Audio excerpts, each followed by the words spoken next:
Hey guys, welcome to our third podcast. I am Karthikeyan and we also have Nanda here on the show.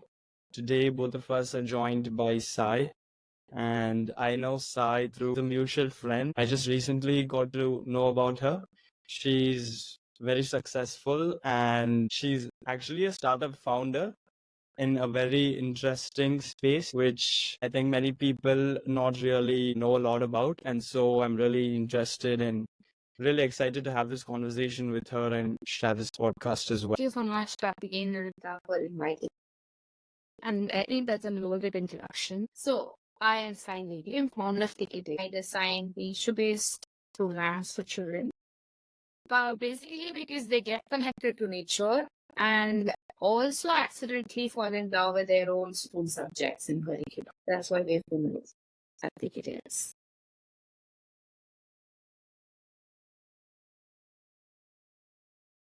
Okay, let me just go right into the questions. Can you share like a brief overview of your journey and how Ticket Tales came into existence, like all the way from the beginning, how this all started? I grew up in the foothills of Western Ghats, so nature has been always my best friend. So what it made me was that organically I was always curious. I was always connecting dots. So I was always a curious child. So when I started observing these children when I moved to Bangalore, one couple of things was really shocking for me. That children didn't have some good hobby and nothing was exciting for them. Nothing like unstructured. There's no unstructured playtime. There's no unstructured space for urban children to play, to explore. And secondly, they were starting to find that the school subjects as irrelevant to life. And they're like, I'm gonna become YouTuber, so why do I have to learn about algebra? That is technically true, but then studies is just not studies about concepts. It's like it's a lifestyle, right? You're constantly curious, you're constantly want to find something, connect some geography concept to something in science. So then I slowly started designing children's program where they got connected to nature, but then they had a lot of fun playing around with the subjects itself. And then so it started like you all. It sounded like a passion project. And then I fell in love. It gave me a lot of fight. So just like that, it's been 2 3 years and I've designed some 100 programs, engaged some thousands of students, and yeah, it just organically happened and it's been beautiful. So, Sai, what inspired you to create Ticket Tales and address the need for experiential learning in children? So a couple of years back, I was working under a elephant researcher.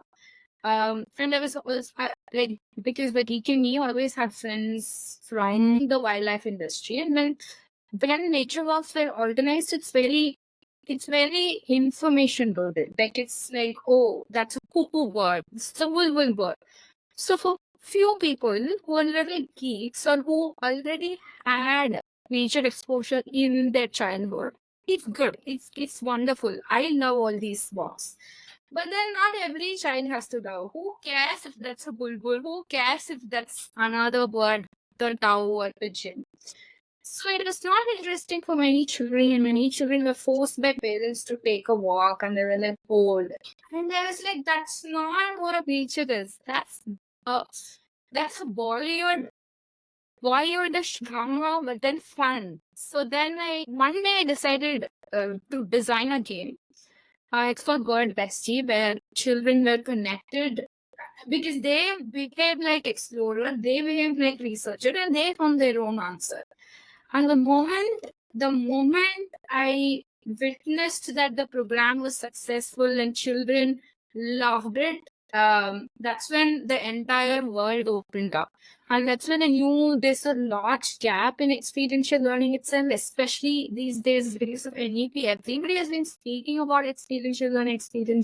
There's less that's been done, more than talked about. So yeah, so then I slowly started designing programs that allow children to learn by themselves. We are just there to facilitate their learning. And one thing that has been successful in Ticketing's program is that we don't give our children the answers. We bombard them with more and more questions, and so they end up finally arriving at an answer. So yeah, it just organically. Interesting. I think what I really wanna I'm curious to learn about is how through these programs you all have at Ticket Tales, right? How do you all integrate it with subject curriculum? How are they able to apply this in say subjects like science or social studies? Yeah, I think I really want to know more about that. Yeah, so that also happened organically. So I used to, when I was designing programs and posting it to public people, one day I did a program on students to children from low income families. I had the program was good. They had fun. It was a joyful experience. But then it made me realize that these children from low income families really hate learning. It is difficult for them. Their grade level understanding or even reading comprehension is lower. So anytime you ask them to learn, it's like annoying, it's irritating. And then their family circumstances, somebody who goes to working very quickly. And so they started, it's okay to earn, not study, it's okay not to graduate. So that made me realize what's the point of the learning itself is this difficult. What's the point of nature connection to these children, right? But on the other hand, I've been seeing another beautiful narrative that when children are given examples from their surrounding, when they learn, when they visualize one of their concepts come alive with their surrounding, it's been phenomenal. They're like, oh, maths can make sense in our lives.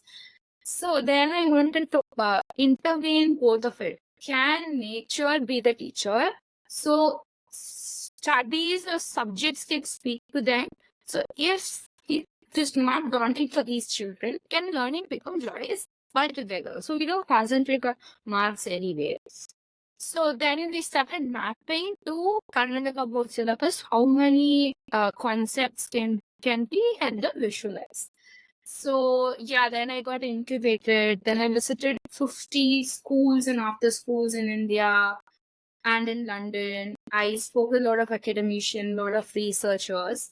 And then I onboarded a team. Now we help children from Karnataka board syllabus visualize 60% of their science and social science through nature and master programs. And let me explain how it happens. So what I did was we took each of the concepts and the subjects from Karnataka NCRP syllabus and Karnataka board syllabus on science and social science from 6, 7th, and 8th. And we started hyper localizing these concepts by activities. So this is our flagship project. It's called Learn Around Nature. It's for middle schoolers. So recently we did, let me give an example. Recently we did a 3-month module on outdoor geography with a school at Basamnaguri. It's called Akshaprasesha. It's a wonderful school. Children come from low income families there. So what they did was it was a 4-month program. So each of the concepts and direction, sun, wind, the air, water was there in their school concept. What we did was we hyperlocalized the entire concept. So they learned about direction by sun's position. So because it was sun's position, they ended up learning about rotation and revolution. And then there was water concept. And then so we have this entire map, and children mapped where does water come from for Bangalore people. So they traced on the rivers of Bangalore. And then they saw, oh, Kaveri is some 100 kilometers away, it's coming from there. And there are pipelines. And where are the pipelines put? Where are the waters that's being polluted? For a simple fact that we don't have no rivers in Bangalore, right? So it was very new thing for all the children. Then there is one session on air. So they learned about air, what is pollution. But what happened was that they saw the air quality index at different parts of the Bangalore. And children arrived at a conclusion. Why does Lalbagh has less pollution than HSR? So all these concepts had a lot of projects, discussion, hyper localized. And one problem that we have been tackling from beginning is that children starting to feel that subjects are not relevant. I don't care if algebra or hypothesis or even pollution is not related to me. So since we started to hyper localize and then how do we use all these concepts and data that they learn? Can be somewhere used in. So once they're here, they use all these data on air, water, sunlight, etc. to design their own school. Like they redesigned their own school sustainably. So they used all these things, and each group had one section of their school, and then they redesigned it. So now they know, okay, so geography is important. They're also using it in real life, and then they utilize their data. So that's how we included all the curriculum. So that doesn't mean that children can write all the answers that's there in their book, their program is, but which means they understood their concept. And then if you go and talk to them after, like, say, a few years, they might give you a answer that through their understanding. So that's the education and learning for us. Not like it was in states. Yeah, I think that's really cool. It's almost like it's like an add-on program to say the mainstream education where you just That's learn directly out of books and you have this add-on program to really understand the essence of the subjects and everything. And what age groups do you all ideally target? so this learn around nature is for middle schoolers. That's 6th, 7th, and 8th. We have primary programs that's rolling out this year. Yeah. Okay. That's really, really cool. We actually had like an experiential learning in our school as well. So we'd go for nature walks on Saturdays.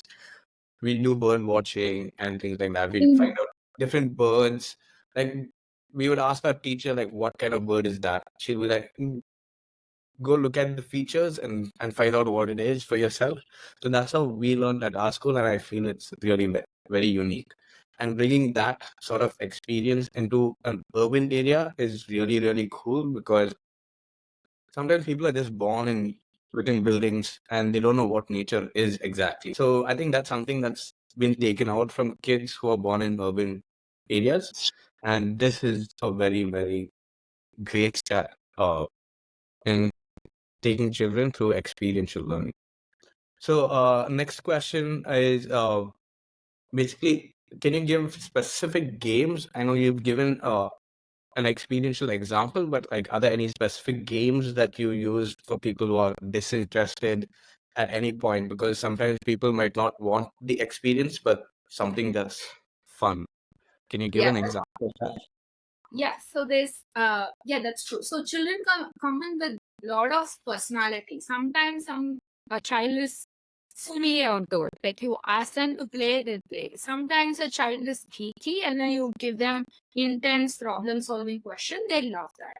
So we try and see if we could match different personalities together. It can be accommodated geeky child, can be accommodated little child, but child is a child, right? And can Right. they also accommodate the middle benchers? They get always, it's always front bencher or the last bencher. The middle benchers don't get attention, right? But they're very creative. They're really creative, just that they're not creative, not geeky. So yeah, so our program as well as combination of outdoor activities, indoor activities, discussions, and projects. So we are able to cater to all this, all these personalities. One game that I really love, I mean, several games I know. There's this one game called One Day at Banarghat. So it's super simple. It's super funny. Because all of us know Banarghat is a place and it's a zoo. All of us think like that. But there's a Banarghat National Park, and National Park was given a few acres which they carved out for a zoological park, which is zoo. So all of us end up going to the zoo and we've seen lion, tiger, and all. So technically, we don't have lion in the forest, but the Banarghat National Park has incredible wildlife. So this game is a role play where each group, like there are multiple wildlife that you could find in the national park that gets distributed to these children. There's a image of that, and then there's a broken phrase here. So these children will make noise or behave like the animals that they have caught in, and then they'll, if it is a herd animal, they'll form a herd, and then that half the phrase, if they jumble, it's all jumbled. So if you stand there, it gives the real characteristics. For example, it tells about birds or wild dogs, and it tells about those who what do they do.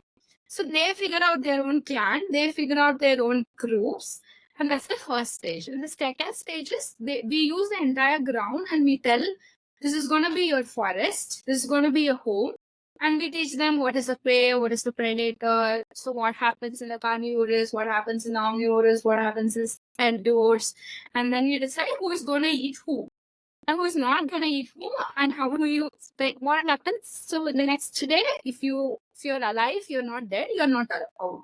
So they go around, play basically a game, right? You run and catch, but then it's a little modified. And then they go around, play, and then they fight. Man, he ate me more than you eat me. What happens?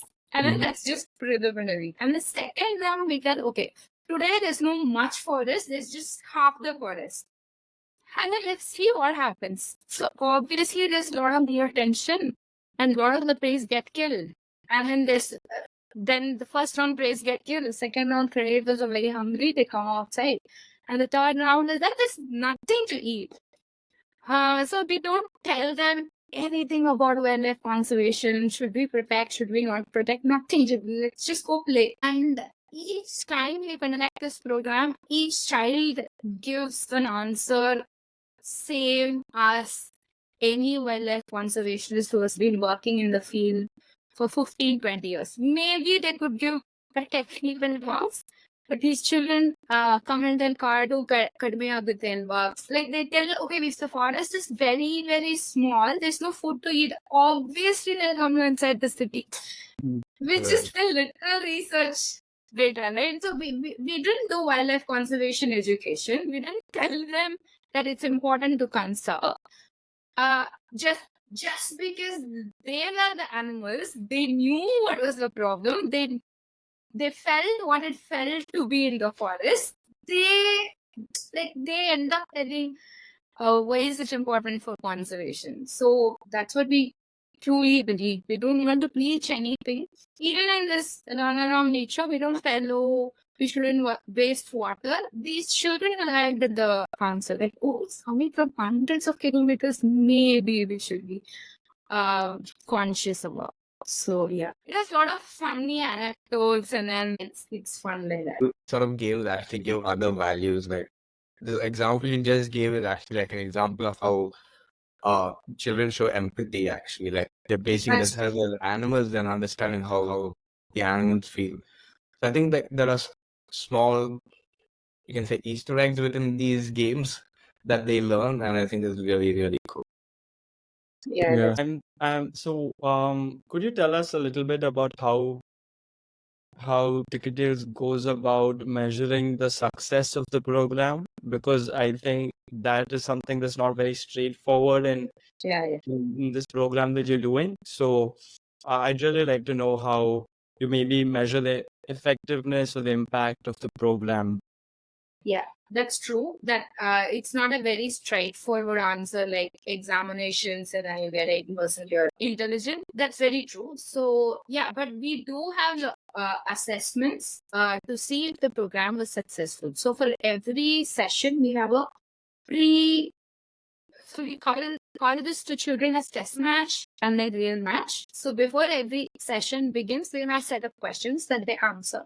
We don't tell them anything. And then the session goes, and then we give them the same question to see if their understanding improved or not. That is to test their knowledge. And second of all, we wanted to see if they are willing to learn. Are they becoming active learners or what? Are they eager to learn? So we have collaborated with a psychologist to design all these assessments to see three parts. One is the knowledge, if it is improving or not. Second is that are they becoming active learners? So we have rubrics through which we test each child, their curiosity, their eagerness to learn, etc. And then third is are they able to apply all these data that they learned into real life? And that's how our live project comes into play, where 3 months they do visualization of their concept with us. And 1 month they use all these data to build a subject. So in geography module, they redesign their own state. So we have 2 more modules on biodiversity and human connection. So their life project also becomes an assessment. Yeah. So because we are learning crazy, we need to have a proper assessment to see if the program is successful or not. So y'all focus a lot on nature and environment, and so probably y'all mostly reach concepts like climate change, etc., right?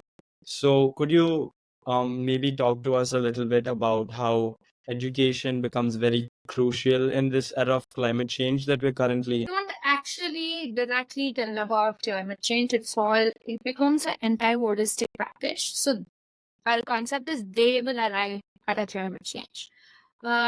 So coming back to the question of why is education important in climate change, I think it's very crucial. If you have seen experts speak about the climate change problem, or even policymakers, people in the government, the first thing that comes is, can there be energy?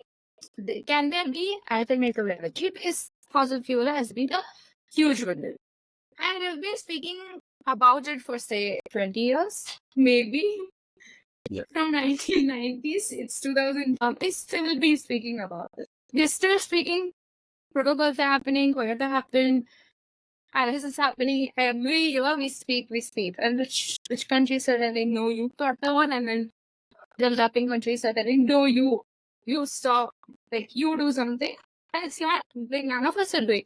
Nobody's on the same page. None of the countries on the same page. It's a very complex problem, but everybody is on the same page is one thing. We have to reinvent something new, or we have to reimagine. And we have not been able to reimagine for these many decades, right? At least for developing countries, what I understand from expert is that we still have our structures are still forming. We can still find some solution to mitigate climate change, like developing countries like ours and African countries. There is still scope for us to reinvent something, but we are not able to do that, right? Why aren't we not able to do that? Because the experiences that we got as a child did not allow us to reinvent or reimagine or find something. Like predecessors did the same, we are doing the same. And if we continue giving the same type of experiences to our children, of course, there's not going to be a solution. Right? Of course, the children don't know what's happening at their surrounding. Why is the problem? What is the problem? All of us have been crying about Bangalore becoming hot, Bangalore having water issue, and then suddenly there's flash floods, and suddenly. So what is the problem? Is it urban heat island? Is it happening? Is it not happening? Or do the children have the capacity, or are they given experience to understand and witness it? Especially for cities like Bangalore, it's a very warm city, but then it's not our homeland. Many of us came here to live, and so it is a multicultural thing. And if we start, if there's no connect to the city, you will not end up spoiling for it, right? So I truly believe that a child must get experiences that allows them to reinvent or find a solution. If you don't give an experience, if you don't allow them to engage with their surrounding and see if there's a problem or not, what is the problem, is it even a problem, and ask them for a solution, I don't think anything is going to change. In another 2 decades, when it's going to become for the heat islands, floods, drought, it's just going to be more and more talks, and then not walks, right? And I genuinely think we should start investing in education, not just about climate change. I think a lot of other problems also solves once you give these children those experiences. So I think there's a lot talking in climate change somewhere, and then people are looking for better solution. I think people should equally fund education, invest in education, not tell about what is climate change, define a child is able to define a climate change. Climate change is a global phenomenon, but the climate change how it unfolds in Bangalore is different from how it unfolds in America. So it doesn't necessarily has to be set of definitions that a child should know. Can they go out and then explore and investigate their surrounding? I think that's how it should start. I think it should start now, right now. You can't just give it away. Oh, it takes another 20 years for them to decide, for them to become adults. So if these children have these experiences, and then I'm not telling all of them will become activists, conservationists. No, they'll become a lawyer, they'll become professionals like you, they'll become judges. But then if you've had experiences like this, like maybe how the details are created throughout your childhood, you'll know when to tell no, why to tell no, what to tell no, what to tell yes. Yeah, I think that. So that's really, really wonderful. Can you tell us a bit about the challenges that you faced when you built Epictail as a non-profit organization? So I'm a very, I've been in education sector for like 3 years now, but non-profit is a very recent thing that we did. Maybe I'll speak about education as a whole. When you tell a program that's on the end of the spectrum of craziness, people just don't believe that it's possible until unless they witness it. So there was several occasions that many people thought it's not true and lying. Until I invited them to the classroom and then they witnessed how we designed the lesson plans and how it's being implemented, the facilitation, they were blown away. So it takes, I understand because none of us had that experience growing up, right? And so it's not easy for people to visualize what they're doing until they witness. It's a problem, at least for our organization. Second of all, in NGO sector, the problem in education is so vast. The problem in social sector is so vast. You look at a developing country, we have a lot of problems and you have to solve everything at the scale. So working with 100 children, many people do not feel they will solve any problem. Which is true now that I agree. But then it has to start with smaller number. If you're solving for any problem, start with smaller number. Get your systems, processes, products, services right, and then scale it up. So just because a funder or investor tells you it's not going to solve a problem, it's not doable. Just don't get frustrated. First, get your systems in process, then you can think about scaling. So if you're working with 100 customers, get it started, then go for 500, then scale it to district level, state level. So many people do not understand small numbers. At least in the initial stage, don't scale up just like that because you were told. Then it becomes like nth product. There are a number of NGOs doing a lot of good works. Is the impact good or not? It's silent. So yeah. So you've been doing this for quite some time, right? So you probably have had a lot of ups and downs and faced a lot of challenges and success as well. So can you tell us a little bit about the lessons you've learned throughout this whole journey, and just share a few, one or two lessons that you can highlight from your experience?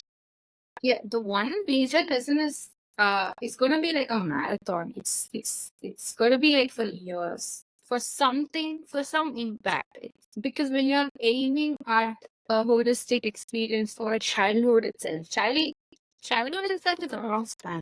And for a program like ours, it's not like coding. You put a code and then you get an answer. It's not that. So one lesson that I learned is that it's gonna be marathon. It's gonna be a long run for us to see the impact. So, like anybody who is getting into education, it's going to be like that. It's going to be a very long run. And if you have the stamina and the guts to run, then take it out. And if you want to do 100 meters race with education, I don't think anybody should do that. So, yeah, it is. I mean, you might be more entrepreneur, but I'm maybe a different industry. Yeah, education is definitely the long-term project, or maybe I think any startup is a long-term project. The longer you stay at it, then will you see the success. So That's true. Yeah, maybe any startup and education is pretty more longer. So based on a journey with Ticket Tales, what advice would you give young individuals looking to start their own nonprofit or their own organization in this space? Not just this space, but any other space. I mean, you are a young entrepreneur, so what would you give as an advice to other Well, entrepreneurs? any entrepreneur, I think if there is one project or one problem that you would solve, if not given any money, like don't like there's no VC money, you're not getting paid, there's no investor, but still you will do that. If you're that passionate about some problem, if the problem speaks to you day in and day night, in and out, I think it's a right time that you take it up as a project, and then it eventually becomes an organization. If not, if you're partially interested or passionate about some project, and if you're doubting if this could become full time, what I want to get paid, find organizations that is doing the same work and join them, or do it as a weekend project, passion project. It's equally okay to have to take the two roles.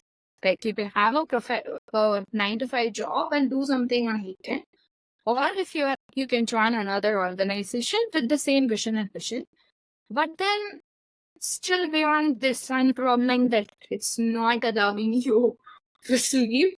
Then I think that's when you can tip it over and start an organization. Having said that, Bangalore has a lot of vibrant organizations. I think I tell this to my team also. That first of all, find an organization that has same vision. You should try working with them, and then see if they're not able to solve. Then think about starting your own organization, because starting and running an organization is one part. It's just 50%. For example, I'm very passionate about the programs that I design, but the running organization is another part. Like hiring, marketing, branding, and then selling. Yeah, if I answer your question. Yeah, I think that's really good advice, and many people can learn a lot from you. And I think I have one last final question, which is, what do you think is the future of Ticket Tales, or what is your outlook for the future? That's the most difficult question in the podcast. But we have a couple of things in our that's showing out. We have middle schoolers program that we are doing it across Bangalore. We want to roll out a primary program. We are also having this 1 day engagement with all the schools, say from all the boards like CBSE, ICSE, IB, where these children are going to investigate the public parts of Bangalore. One more terms, one ecology and one the design bit itself. What parts inclusive for, if it is inclusive for humans, or is it inclusive for all humans? Is it inclusive for non-humans? What's happening in the public park? How is it designed? So our whole vision is to see the next generation people become curious, become problem solvers, get connected to your own surrounding. Like have a good childhood actually. Maybe do this in other cities, because urban children, I didn't grow up in an urban setting, and then I truly believe urban children do not have opportunity to explore by themselves. And so if we could facilitate and curate few of the experiences for them, I think we'll do it. One last final thing, I think this would be beneficial for your program as well. Could you tell us how listeners could get involved with this mission, with the Ticket Tales mission? And we probably could get more support from the listeners, anyone's interested. If you want to volunteer with us, if you have some passion project that you want to work with, so for example, we had a couple of fellows from NIE who worked with us for design, and there's a movie maker who worked work with us. So if there is any passion project that you really want to do, but then you're occupied the whole day, you have college, you have work, we could work around and see if we could collaborate with you, especially if you're a young adult. And second of all, if you had any school, please get in touch. We would love to design programs for the children. Any after school centers, if you're a parent, if you're a principal, if you're a teacher, if you're anybody who has a child, nephew, nieces, and you want such experiences for your loved ones, please get in touch. Awesome. I think with that, we've reached the end of the podcast. Thank you, Sai, for being a part of this and sharing your experiences. We learned a lot from you, both Nanda and myself. Many people are also going to learn a lot from you, since yours is really a story that has come from like passion and gone into building an organization out of it. So that's really cool. Any final words? Thank you so much, Karthikeyan, and that was lovely talking to you both on a Saturday night. I think Thank you're you really so good much for your time, sir. I just want to say thank you for your time here, because this is a Sunday and you also have better things to do. But I think the learning that all of us have got from each other, I think that's really, really cool. And I hope the other listeners also learn from this.